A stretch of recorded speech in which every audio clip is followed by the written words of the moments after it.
Hello friends, welcome back to my channel. मैं हूं आरती और स्वागत है आपका मेरे चैनल आरती's डायरी में। तो दोस्तों, कैसे चल रही है आप लोग की प्रिपरेशन? आई होप आप सभी अच्छे से पढ़ रहे होंगे, क्योंकि जैसा अभी करंट सिनेरियो बन रहा है, लोग बहुत ज़्यादा पढ़ाई से हट गए हैं। मतलब पढ़ नहीं पा, जैसे पहले पढ़ रहे थे ना, वैसे नहीं पढ़ पा रहे थे।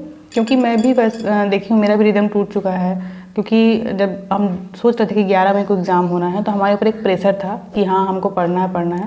लेकिन जैसे ही अब दिख रहा है करंट सिचुएशन कि अब मई में एग्ज़ाम होने ही होने वाले, या कोई भी वैकेंसी नहीं आने वाली, तो पढ़ाई से हमारा रिदम टूट गया है। या यूँ कहें कि हम प्रेशर नहीं है तो हम पढ़ नहीं पा रहे हैं। ठीक है, तो मैंने पिछले वीडियो में भी कहा है कि जो इस टाइम को यूज़ कर लेगा वही आगे सफल होगा। ठीक है, तो आपको अपना रिदम फिर से बनाना है। उसके लिए मैं अब आपको टिप्स दूंगी कि कैसे आप दोबारा पढ़ाई से जुड़ सकते हैं। जैसा मैं कर रही हूँ वैसे आप भी कर सकते हैं। तो जब भी हम बहुत लंबा गैप हो जाता है ना पढ़ने का, उसके बाद हम पढ़ना स्टार्ट करते हैं, तो हमको चीज़ें बहुत भारी लगने लगती है। क्योंकि हम उन सब्जेक्ट्स के बारे में सोचते हैं जो हमने नहीं पढ़े। जैसे अगर मैं मेंस की बात करूँ तो मैं पेपर 7 के बारे में सोचूंगी, या फिर मैथ्स के बारे में सोचूंगी जो मैंने नहीं पढ़े हैं और मुझे उसके लेकर टेंशन आएगा। ठीक है, तो और इस चीज़ों से ना आप और पढ़ाई को स्टार्ट नहीं कर पाएंगे। जिसे रिदम टूट चुका है और आप पढ़ना स्टार्ट करना चाह रहे हैं, तो ये चीज़ें आपको और डराएंगी और आप और नहीं पढ़ पाएंगे, लेंदी लगेगा। तो स्टार्ट कैसे करना है दोबारा पढ़ने का स्टार्ट ऐसे करना है कि आपने जिन सब्जेक्ट को पढ़ लिया है ना, या जो आपको बहुत ईजी लगते हैं, उसको दोबारा स्टार्ट करिए। क्योंकि लैक ऑफ रिवीजन की वजह से मेंस में आंसर राइटिंग अच्छे से नहीं हो पाता, और हमारे माइंड में ना जिन सब्जेक्ट्स को हम पढ़ लेते हैं उसको रिवीजन करने का आता ही नहीं है। हम भूल से भी CGGS, कभी आप मेंस वालों से ना ये नहीं सुनेंगे कि मैं CG हिस्ट्री में अटक रहा हूँ, नहीं पढ़ पा रहा हूँ, या फिर मैं साइंस के पेपर में अटक रहा हूँ, नहीं पढ़ पा रहा हूँ। वो लोग हमेशा इकोनॉमिक्स, पेपर 7, फिलोसॉफी इसी की बात करते हैं। उनको जो टफ लगता है उस पर पूरा फोकस करते हैं। बल्कि हमको ना जो हमारा इजी सब्जेक्ट है उसको भी टाइट करना है। तो आपको स्टार्ट कैसे करना है, आपका जो भी पूरे सब्जेक्ट में जो भी सिलेबस, चाहे मेंस की बात हो चाहे कोई भी एग्ज़ाम की बात हो, जो भी आपका एकदम इजी सब्जेक्ट्स होगा ना, इजी जिसमें आपकी पकड़ होगी, उससे स्टार्ट करिए। मान लीजिए आपकी CGGS बहुत अच्छा है, तो आप CGGS से CG हिस्ट्री से स्टार्ट कीजिए, या CG जियोग्राफी से स्टार्ट करिए।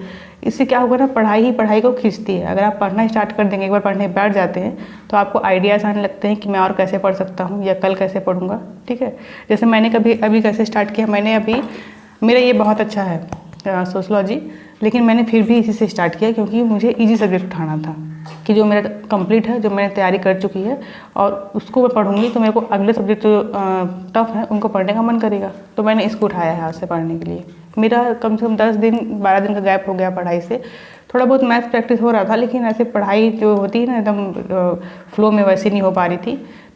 तो मैं भी कल से स्टार्ट कर रही हूँ। तो मैंने स्टार्ट किया है सोशलॉजी से। ठीक है, इसको मैं पढ़ूंगी पूरा। ये तो इजी ही है, मेरा 1 घंटे या मतलब कि एक दिन में कंप्लीट हो जाएगा। तो मुझे मोटिवेशन मिलेगा कि हाँ, मैंने पेपर 6 का एक पार्ट तो कंप्लीट कर लिया, फिर मैं फिलोसॉफी में जाऊँगी। ठीक है, ऐसे करते करते मेरा एक पेपर कंप्लीट होगा, तो मुझे मोटिवेशन आएगा, हाँ मैंने एक पेपर कंप्लीट कर लिया। CG आर्ट एंड कल्चर तो कंप्लीट रहता ही है, तीनों मैंने कंप्लीट कर लिया। अब मुझे पेपर 7 देखना है। एक जो हेडेक होता है मन में 7 पेपर का ना, वो एक कम होगा, तो धीरे धीरे मुझे और मोटिवेशन मिलेगा। तो ऐसे आप भी कर सकते हैं। दूसरा, हमारे मन में इतने सारे विचार होते हैं ना कि हम सोचते सोचते ही पढ़ नहीं पाते हैं। अब पढ़ेंगे तब पढ़ेंगे, कैसे पढ़ें। मतलब मेंस में बहुत सारे सब्जेक्ट्स हैं, बहुत सारे मुझे मैसेज आते हैं आप लोगों की, रिवीजन कैसे करें। तो रिवीजन के लिए भी बहुत लेंदी होता है। मैं इस चीज़ों से रिलेट कर पा रही हूँ, क्योंकि जब मैंने शुरू में मेंस की प्रिपरेशन स्टार्ट की थी ना, तो मुझे भी लगता था कि जब मैं एक सब्जेक्ट पढ़ूंगी और उसके बाद अगला पढ़ूंगी तो इसको तो मैं भूल जाऊँगी, मैं इसको रिवाइज कैसे करूँ, बहुत ज़्यादा परेशान रहती थी।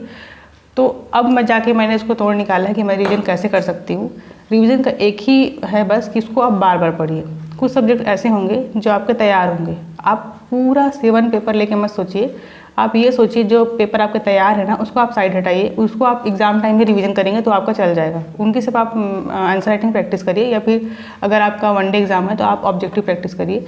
बाकी जो टफ सब्जेक्ट्स हैं उसमें टफ सब्जेक्ट्स को निकालिए, उसका रिवीजन करिए। ठीक है, जब आप सोचते हैं 5 पेपर्स हैं सबको रिवीजन करना है, रिवीजन कैसे करेंगे, इसको भूल जाएंगे, तो दिक्कत होगी। जब आप सिलेबस निकालेंगे उसमें देखेंगे कि हाँ, लैंग्वेज को उतना रिवीजन की जरूरत है नहीं, इसी को जरूरत है नहीं रिवीजन की, करंट अफेयर्स है उसमें। ठीक है, हिस्ट्री का तो आप जो CG वाला पार्ट है सब आप पढ़े ही हैं प्रीलिम्स में।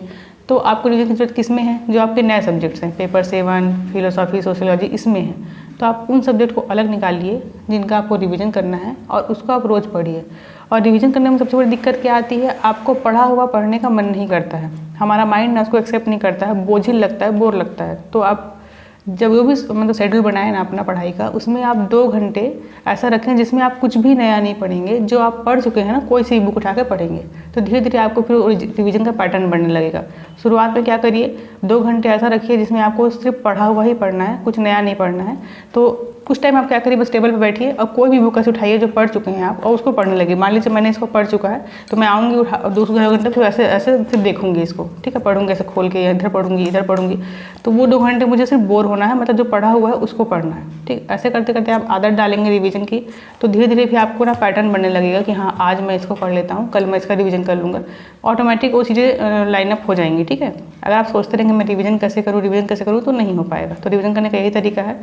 और दूसरा, अगर आपके माइंड में बहुत सारी चीज़ें चल रही हैं ना, बहुत सारी चीज़ें चल रही हैं, आप नहीं पढ़ पाएंगे, तो उसके लिए आप क्या कर सकते हैं, उसके लिए भी एक टिप्स है। उसके लिए आप ऐसे एक कॉपी बना लीजिए, कोई भी कॉपी चल जाएगी, कैसे भी, और जो भी माइंड में आता है ना उसको उसमें लिखिए। मेरी ये कॉपी देखिए पूरी भर चुकी, मैं जो भी माइंड में मेरे कचरा रहता है ना, मैंने इसमें लिख देती हूँ पूरा, क्योंकि मुझे माइंड में कचरा नहीं चाहिए। देखिए पूरा ऐसे ऐसे लिखिए, लिखते रहिए, आपको ना सोल्यूशन मिल जाएगा। जब माइंड में चीज़ें रहती है तो हम और उलझते जाते हैं और हम उसका सोल्यूशन नहीं मिल पाता है। लेकिन जब आप पेपर पे सोचेंगे ना तो आपको सोल्यूशन मिल जाएगा। तो अगर आप पढ़ नहीं पा रहे हैं तो सबसे पहले आप इसे कॉपी उठाइए, क्यों पढ़ नहीं पा रहे हैं, क्या दिक्कतें हैं, क्यों स्टार्ट नहीं कर पा रहे हैं, उसको आप लिख के सोचिए। उसके बाद फिर आप अपना पढ़ाई स्टार्ट करिए ईजी सब्जेक्ट से जो आपके तैयार हैं, और रिवीजन भी उन सब्जेक्ट कीजिए जो आपके तैयार हैं। ऐसे करते करते जब आप फ्लो बन जाएगा ना, तो आप जो टफ सब्जेक्ट हैं उनके लिए भी आपका इजी हो जाएगा रिवीजन करना और पढ़ना, ठीक है। तो कल से मैं अपना स्टडी ब्लॉक लेके आऊँगी, क्योंकि मेरा भी रिदम टूटा हुआ है, मैं पढ़ नहीं पा रही हूँ। तो मैं भी अपने आप को मोटिवेट करने के लिए मैं स्टडी ब्लॉक्स लेके आऊँगी कि मैं भी 6 घंटे कम से कम पढ़ लूँ।